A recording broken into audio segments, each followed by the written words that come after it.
Hi, morning everyone.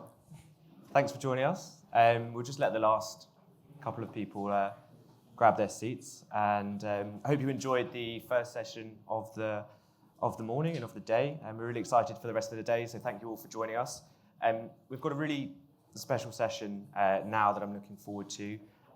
In a little bit, I'm going to hand over to our fabulous speakers and largely sit here and just take a back seat. So I'll let them do most of the talking. We're going to be discussing unlocking the potential of data for business development. But before I introduce our wonderful speakers, I'm aware that people have been sitting down for a little while now, so get the blood flowing. Either a quick hands up, if you want to stand up out of your seat, feel free to do so. But who here in the room has already a sort of standardized approach to data in their BD strategy? So just a quick hands up there. Only a couple. Okay. And who is looking to improve their approach, whether you sort of planning or, a lot more hands there. Well, that's... Always. Never stops. That's good news, because today I'm joined by two experts, and I don't use that word lightly. We've got Kelly Harbour, the Chief Business Development Officer at Goulston Storrs, and Terra Liddell, Chief Marketing Officer at Finnegan. And before I hand over to them, just a little bit of background for you. Kelly has been a key player at Goulston, driving growth and innovation with data-driven strategies that optimize client engagement and pipeline prediction. Terra has transformed Finnegan's marketing operations with advanced data analytics, boosting campaign effectiveness and business growth through her forward-thinking approach. So please join me in welcoming Kelly and Terra to the CMO Series Live. And we're going to run and go straight into it now. And Kelly, I'm going to direct this to you first of all, because I think you're a little bit earlier on in the process. But we're going to start by establishing for our audience where you both are in your journey when it comes to data collection, what you are currently doing, and what are your goals with it? Sure. So people who don't know me, I have a background as a business analyst and IT project manager. I did a lot of technology implementations of marketing technology specifically. And so I have a pretty good understanding of what the capabilities of data are. And I'm very excited to introduce it into my role. I've been at Goulston it will be 10 years in November, which is kind of crazy to think about. It's gone by pretty quickly. And what we've done during that time is upgrade or replace a number of the core systems that we're using for business decision making. So we have CRM, ERM, email marketing, all experience, all of those core systems are in place. And we have begun some helpful integrations with things like our financial system, which we use Adorant. And so we are at a very good place with a solid foundation. We are about to announce that we have signed a contract with Integrata. They are a provider of data lakes. So we're going to essentially be pushing all of our core data elements into the data lake, and then Power BI sits on top of that. So we can get even better without having to do what you would think of as sort of a spaghetti approach to integration, which is many systems integrated with many systems. You push everything into the data lake, and then you have much more of a hub and spoke model. So we are just, again, the announcement should be coming out very soon, next few days, that we are going to go down that path. So what we have, again, are a very solid foundation with core systems. We are able to answer questions that we have about effectiveness, strategy, all of that. What I am looking forward to in the shift, the next phase for us will be, what are the questions I don't know I should be asking? And what types of modeling and analytics can we put into place to surface the things that I should be paying attention to that I'm not aware of, the questions that, again, I don't know I should be asking. And Terra, you're slightly further down the line. Yeah, so I actually think it's quite lovely that we have this positioning right now. So one, for background, if you don't know me, you don't have to be from IT or the business side, information business side of the house. My prior life, I was a graphic designer. I have been within legal marketing for a long time, more than 20 years at Finnegan now. But again, you just have to be yearning for the information and figuring out how to get to it, build that foundation through the information and intel itself, the people around that, and then systems in place. But I do think many think Finnegan, and we have been at this a long time, are further along, but like literally Kelly and I are right at the same spot right now. I mean, we signed with, and we're not here to talk about Integrata, we happened to be with Integrata as well earlier this year, because you've got two firms that are at the same point in recognizing the value of data and working across multiple systems and recognizing the need to get to a data lake for that. And so again, you could have been at this for 15 years, and every day, and when Kelly raised her hand, like, she's still doing this. You know, when we asked the question, like, every day you're just looking for that next step. Within Finnegan, when I look back in time, what we really started with, and the reason we did it is, I mean, I hated answering the same question over and over again and redoing that 8 hours of work over and over again. And it's hard to stop and try to find a way and time to say, how can we harness what we did yesterday and not have to redo the work again tomorrow? So building that time into your day and understanding, you know, I think it was Connor this morning that said, start small. Like a value of Passle is start small. It really is start small. Find one question that you don't want to have to look up again the next day or a week from now, and recognize, where is that coming from and how can I rely on this consistently so I don't have to recreate the wheel, and then continue building upon that. In our prep, we were talking about whether we do, you know, slides or visuals or not, and it's like, oh, we could sort of look back in time, and I'm like, well, that's boring and antiquated now that I look at it, because it's like, here's some spreadsheets. How fun is that?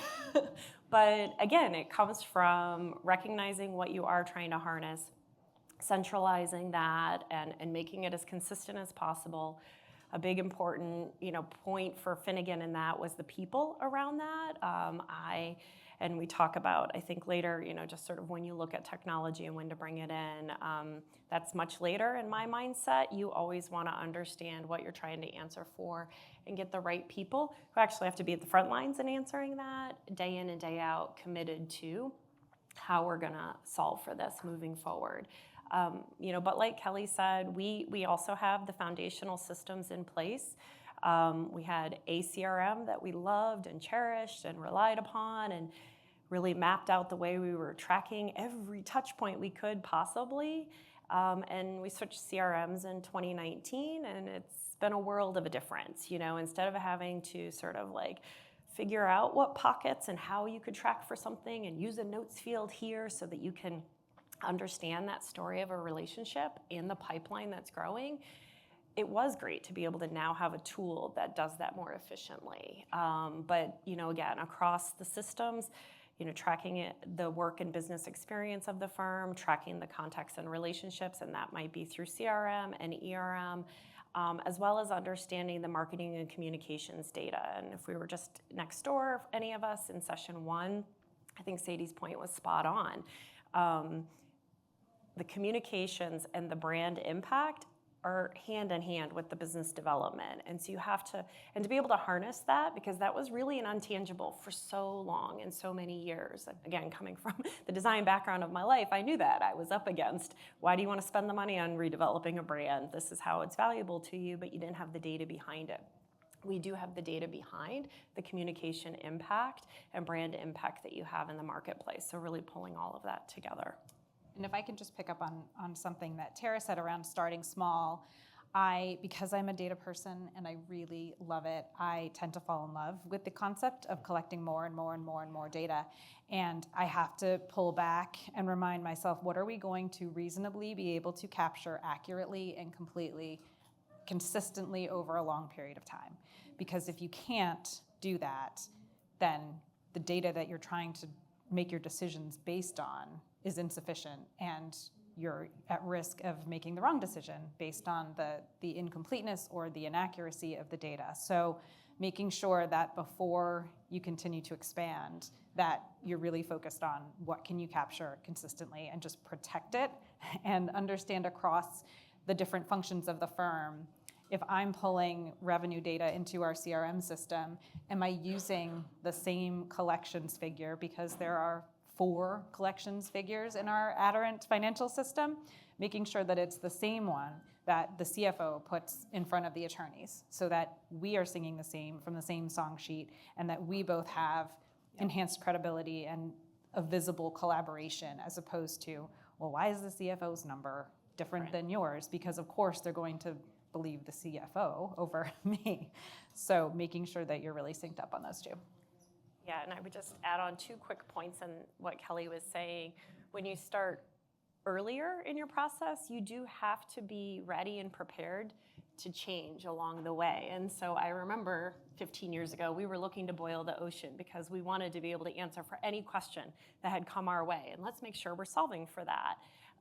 We are in the process of moving our sort of work and business experience into our CRM and into the cloud. And at that point, we went back through and cut about half of what we thought we needed to track, but we had not routinely tracked as effectively as we thought we could. And then also recognizing that in today's day and age, especially when we hear every step of the way, well, is it automated? Did you get AI to do this? I might be booed off this stage, but I'm still a firm proponent of let's do it right the first time, and that might be manual. So like this is an iterative process, and if in that first year we just need to understand and know, and the people who know that information are embedded in the firm and know we don't have a tool that we can integrate and just feed in and automate the information yet, but let's start playing around with how valuable that is if we're getting it in manually. So you should always keep in mind the tools that you can connect to and automate the process and move away from as many manual processes as you can. But please don't let that be the stall or the hurdle for starting this all together, because there's no perfect tool out there and there's no perfect data system out there. Even the ones you will ultimately rely on are not 100% accurate. And so just recognizing that it's a marriage of the people and the information. And I guess you've got to be able to consistently capture that data and also analyze or act upon it, because if you can't, I guess it's pretty irrelevant. It sort of takes us on to the next point here, and Terra, you've mentioned it's really important that people come first. In terms of adopting technologies to help with this, how does that sit, or actually, how do you know when to turn to technology, and how did you find that experience? Yeah, so I do think I probably come to it a little later in the stage than maybe others. I am an incredible proponent of always staying connected to your community through things like this. I'm actively involved in Legal Marketing Association. We've got more involved in ILTA. Like the only way we're gonna know about the tools that might be possible for us are just listening and learning. But we do not start a project at Finnegan based on a tool. We start it based on the goal that we're trying to solve for, or a hole we're trying to fill. And again, hearing about it from the people who are on the front lines and what they're trying to solve for, they also need to be able to either support the technology that we ultimately implement, or are of course along there for the ride in a very positive manner. And so to me that comes sort of in what you're solving for can be different timelines. So, it could be, you could have gone to market with a technology tool implementing in, 1 to 3 months, and it's like, great, we have something to use. And then you're spending the next 6 months to learn how you're gonna use it, what you're gonna use it for, and so forth. Or you reverse that timeline and you use that first, whatever cadence of time, 6 months, a year, to figure out how would we do this, what tools would we use to do this, and then you start the conversations along the way. Again, that might be something that feels archaic now, but it's proved well and successful for us. I feel exactly the same way. You have to ruthlessly focus on the business problem. The technology companies, some of whom are in the room, are making really great pieces of software, and they're slick. And if you're in a demo, you will see possibility if you're somebody like me. And if you don't come back to what Terra is saying, putting yourself in the shoes of the person who's going to have to use the tech, which is usually someone that you don't have a carrot or a stick to engage somebody in adoption of a particular technology. And I was in a presentation by Josh Kubicki at the Legal Marketing Association conference this year. And one of the things he said is, in the absence of a carrot or a stick, you have to demonstrate a 10x improvement in the person's life to get them to change something that they're already doing. And that, I think about that now almost every single day, because we don't have a carrot or a stick in virtually anything. So thinking about, if I am an attorney and I am tracking my contacts in a spreadsheet, of course my department needs a CRM. We have to have one. In order for them to adopt, it has to be 10x better. And I know it's 10x better for me if they track all their stuff in the CRM system. But you have to be able to demonstrate that to them. And it is not a commentary on the state of the technology of CRM systems in the legal industry. It is really that behavioral component that is the most difficult hurdle to overcome, and just the inertia of what people are used to doing. And they're in law firms, they're making lots of money, and they're perfectly fine and happy for the most part. And if they can come to people like Terra and me and our teams and say, can you tell me X, Y, and Z? And we go and look in the systems and find that answer for them. Is it 10x better for them to look at themselves for those answers? That is the thing that you have to keep coming back to, is it hitting that mark? Because if it's not, it's just a real slog for adoption. How do we get the constant challenge for legal marketeers, I guess? How do you get the attorney's little black book into an online document? Before we move on, Kim, one point I wanted to make, when Kelly was mentioning, and I had acknowledged, stay engaged with every single technology partner that you see out there today, in the community more broadly, and the idea of, participate in demos, consistently learn and understand what they're out there talking about.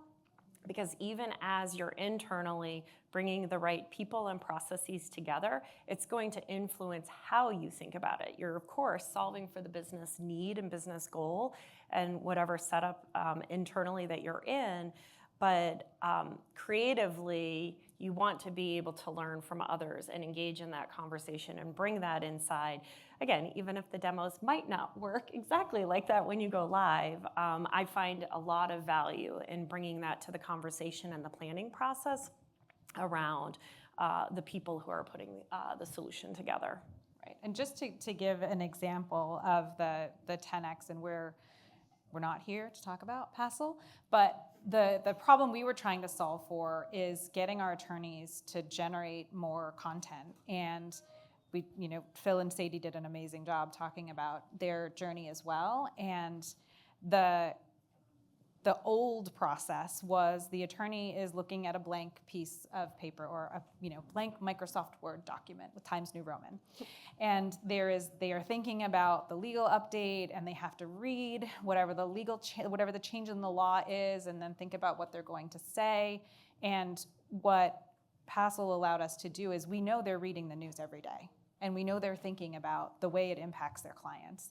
And so with a simple browser extension, I'm already reading the article. I hit the browser extension, and I pop, and I can write a couple hundred words, and it gets out, as opposed to starting with that blank Microsoft Word document. So that was an example where we saw a substantial uptake, because it's not that they're not interested in being more visible. For the most part, some of them are.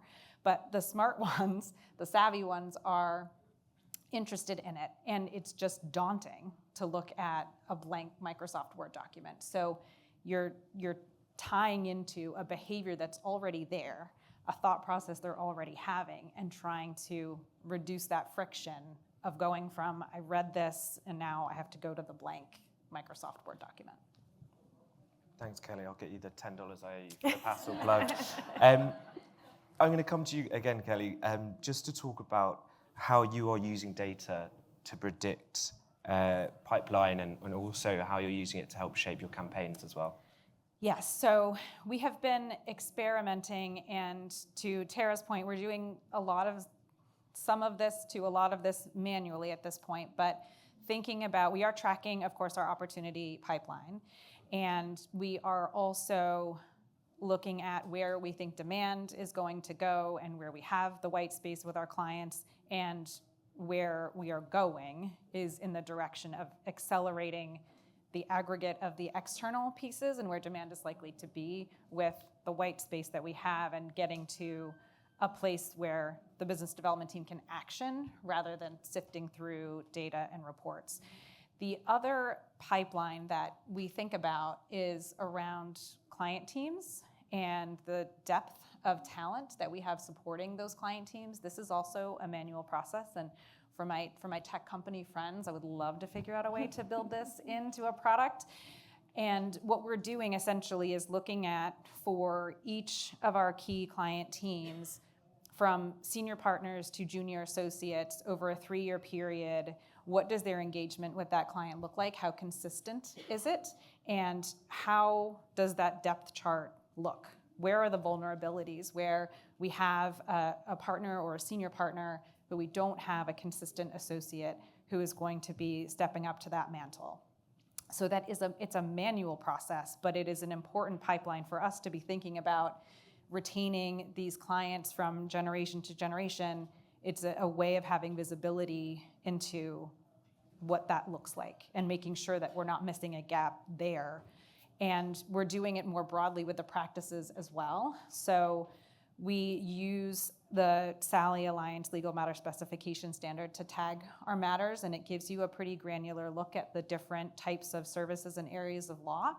And we're looking at the depth of talent for each of those through the practice management team, and working with legal talent to see where do we think long-term the growth areas of the firm are with respect to strategic planning, and then making sure that we have the right number and type of associates coming up, again, to sustain and grow this practice across generations. And Terra, I'm just going to jump on to the next point here, because I know you wanted to speak about this in particular. How do you avoid being siloed, and then, well, I guess to get started, and then once started, how do you give feedback? I know you sort of spoke about the importance of providing 10x sort of feedback. How do you do that on the impact to partners? Yeah, so I mentioned to Cam that I'd like to speak about how do I avoid being siloed, because I always think I do a good job at this. I'm like, let's get everybody in the room. Let's change how we're talking about things. It's not because it's a department project. It's an initiative, a business goal of the firm. And this year, I don't know how many times my COO has been like, Terra, did you get everyone in the boat yet? And I'm like, no, it's not ready. I'm not ready for everybody to be in this boat. I wanted it to have 5 seats, not 4, and he's like, just get them in the boat, Terra. And so you always have to work at it. And I will say that, having tried doing this for a long time and having been in a position where I could not have to worry about the silos and just sort of comfortably work within the marketing and BD space, because no one cared about it. And it was like, great, I'll get all this data super clean and look at all this amazing insights that we can talk about at these meetings. And other chiefs and partners who are managing different areas of the practice are like, this is fascinating, yes.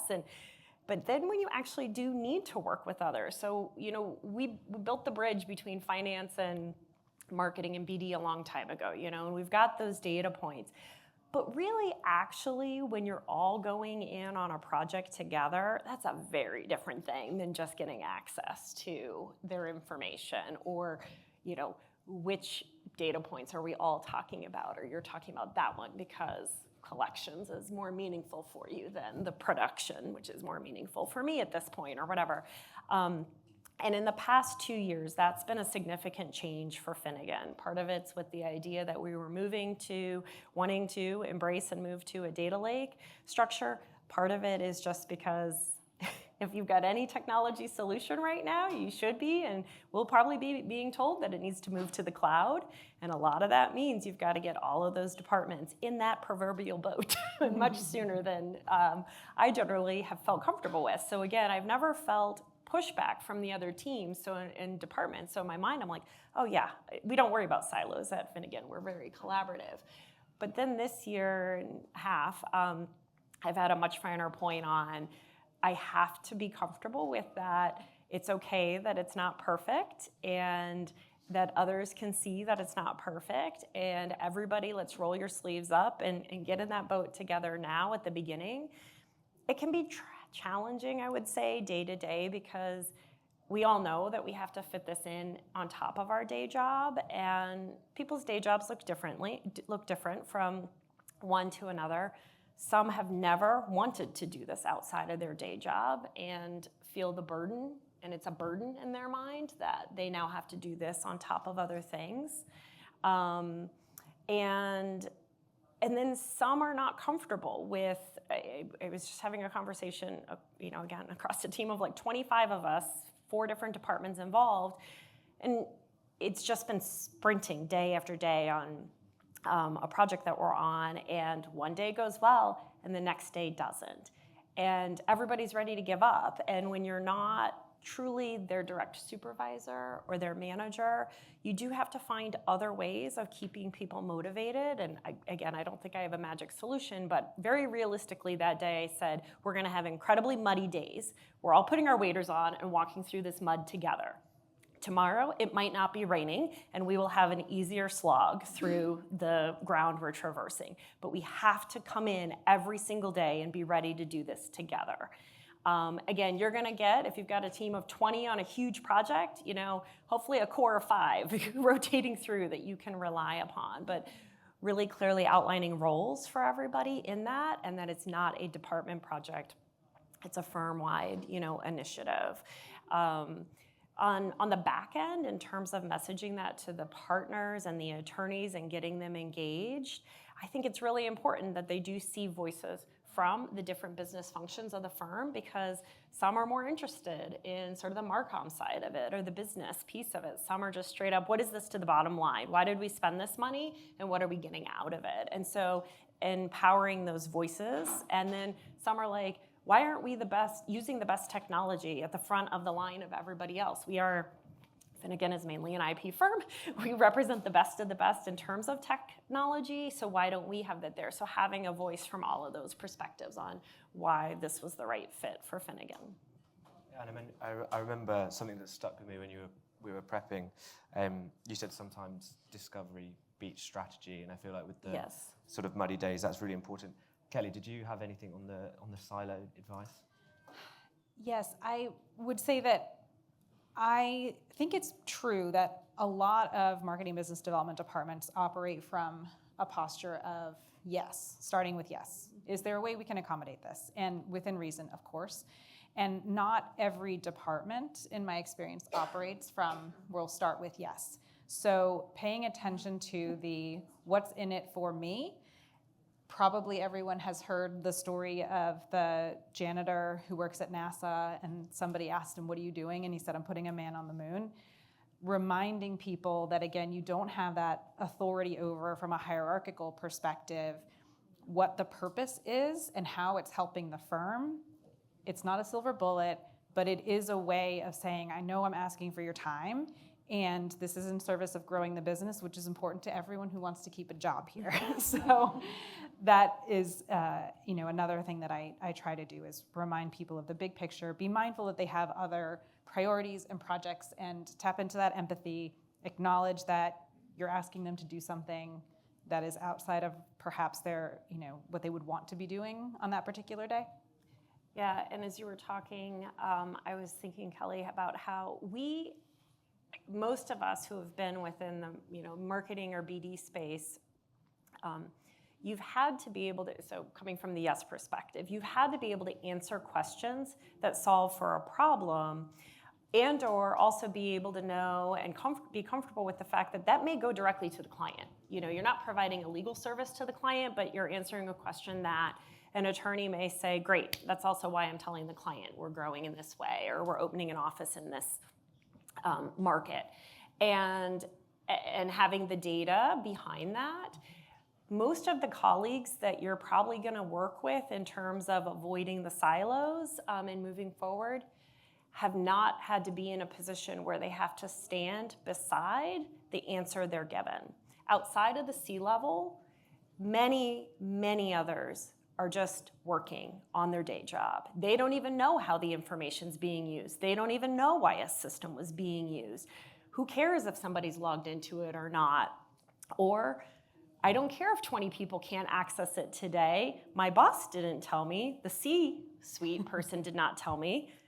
So I don't need to solve for it. So again, just understanding the original business goals of not only supporting the business in the long run, but it is solving for X. We know that you don't work with X every single day, but all of us need to make sure that X is going to be working and or providing the information that we won't physically be there to share verbally or electronically with that person.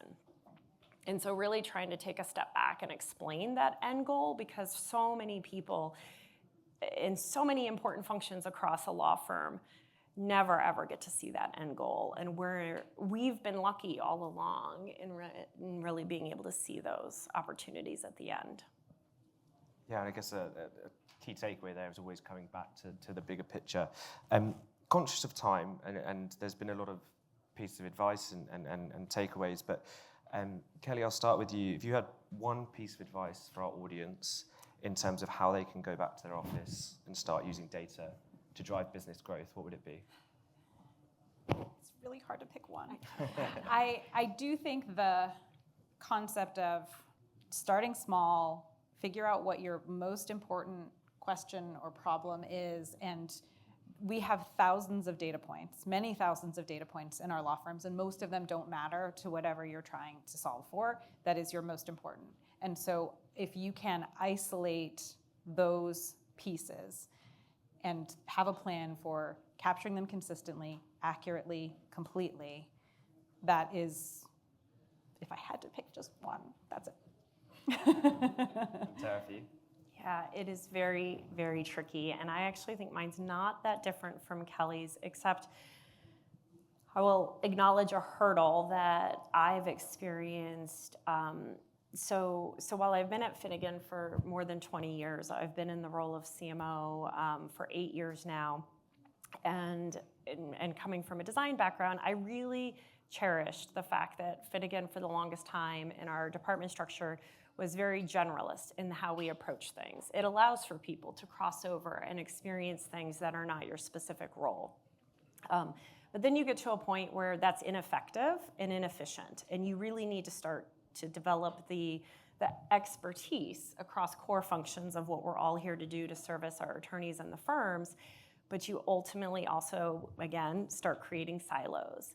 And so when I think about a key piece of advice, data is for everybody.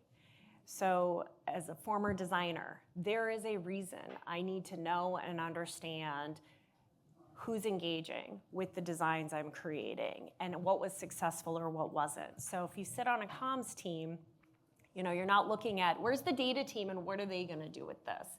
Certainly building a team of data scientists is fantastic and a tool that can be leveraged and resourced, but embracing data in every single role. And I haven't done this. I just literally thought of it while we're sitting here, but I'm gonna go back. And my key takeaway for myself is I'm gonna challenge my core functional teams to think about if they were gonna be presenting on data and how it's impacting how they service the firm, what is that for them? And some of them, it's gonna be easy. It's what I do every day, and then others are gonna say, Terra, why are you asking me to think about data? But I really think that all of us need to understand that we have a role in it, and it is what answers and helps us solve for the business decisions moving forward. Can I sneak in one more? One more. One more quick thing. So I'm looking at Rachel Merrick Maggs, and I got an email from Terra that said that emails that are opened on Fridays have a higher open rate. And so my last little nugget here is don't get into the trap of confirmation bias. Always be looking at what the data actually says, because that email knocked me off my chair. Because I always thought, well, we should never send emails, but it was actually a noticeable difference in readership. So that is my other little piece of advice, is beware of the confirmation bias and go with what the data actually says.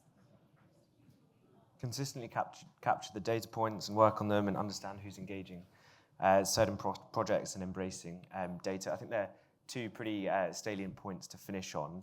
Apart from that, we've got a couple of minutes left. Did anyone from the audience have any questions for us? And I would also just say that we would really welcome anyone and everyone to share a key piece of advice from their own journey, because I look around the room and I see so many people who've been doing amazing things that I look to as inspiration. Hello, I'm Linda Orton. I'm an MD and the CMO at Riveron, so I'm on the consulting side of the house. I'm very curious from a presentation standpoint, are you using anything like Power BI, or what dashboard tools are you using to actually show the data that you're gathering to leadership and management? Thank you. Yeah, I can quickly start. We do use Power BI. And then the CRM system, and again, I'm not here to sell any products, but I will name drop those products because sometimes it is helpful for people to understand what systems we use. The CRM that we transition to is the Intap's Deal Cloud platform, and that has also built-in visualization. So our team relies most heavily on the visualizations there, but as we move to the data lake perspective and format, we are embracing and training ourselves on Power BI because we think that's probably the platform we'll be using more often. Ditto. Any other questions? And also before that, we literally made charts and graphs in like Excel. Word and Excel and Same. so forth, because visualization, I think, is a key piece of it. It's the way you communicate the impact. Yes. Hi, I'm Lori Bloom with Rivkin Radler. I'm struggling with all of this at a much more, beginner level. And we're a small team. We're a smallish firm, 250 lawyers, team of 5 people doing it all, spinning lots of plates. And I'm curious how you overcome the pushback for, I don't want people to have that information about my clients or the financial data or, the kind of stuff that we really want to capture that gives us good information to make good decisions on, that people are squeamish about, capturing, how you capture it, who's going to utilize it, what kind of protocols did your firms put into place for who can see and use and so forth. Yeah, did you want to start? Thanks. I would start with if I had access to this data, here's what I could tell you. And just a very quick example, when we were overhauling the classification of our matters, I went to the corporate group and said, here's what kind of corporate work we do. And it was a solid pie chart that said corporate. And I said, if we adopt this classification system, I can tell you without looking at clients and matters what percentage is M&A, what percentage is finance. So I don't have to have a human walking through and classifying and then using Excel. So it was a very simple, and it was right between the eyes, and they saw immediately that is not tenable. Yeah, similar in a sense. So one, again, very lucky that the team that I work with, while we've had some turnover and transition, we have a lot of long tenured team members. And so they've become trusted allies to the partners in other ways, shapes, and forms. And you can use that trust and start to extend those conversations. But the data piece of it is really what gets that aha moment. And so finding the right conversation. So for us, it was actually, so while we're primarily IP, so when a matter is opened, it should be classified in the correct practice code. And you don't need to slice too much further because our practice codes are pretty granular for IP. The amount of times that the work was incorrectly classified. Mm-hmm. And so being able to go to a practice group leader and say, you know what, we don't want to bother you in building the survey response for X practice right now. we are going to rely on this data. We've started tracking some, information around the case, which again, we just did because we wanted to. And then this is what we're seeing as the work. And that is wrong. Those are wrong. Starts that conversation of, okay, well, when and how can we get involved to understand how to change this? And then on the business development side, again, we might have been late to the game in this, but it wasn't until 2019 that Finnegan, quote, required personal partner BD plans. But as part of that conversation, being able to have the business development manager, who again has an incredibly trusted relationship, and I don't know what role that is at your firm, but again, sort of thinking through that lens of who's that forward-facing person to the attorney on their BD support when they're going one-on-one to the partner and saying, okay, so this is what you're looking to achieve in the next year. This is all we know about this company and what you've been doing and engaging with them. We can look at the billables and so forth. Again, we were lucky that we could have that conversation with finance and open those doors, but if not, that's the route I would take, is through this avenue of the partner needs this, we're having this meeting, we're having this conversation. And generally speaking, the partners were not, we wouldn't go in with the information. We would say, we want to have a better conversation with you next time, and can we access this information and then be able to talk to you about it? And that seemed to go well. I mean, not with everybody, but again, you build with the coalition of the willing. Well, I think we could carry on for much longer with Terra and Kelly here, but that's unfortunately all we've got time for. What I would say, and I'm going to auction the two of you off here, if you can grab them at any sort of networking breaks that we're going to have throughout the day, then do feel free to do so. But thank you very much for being a very engaged audience, and a massive thank you for Terra. Thank you.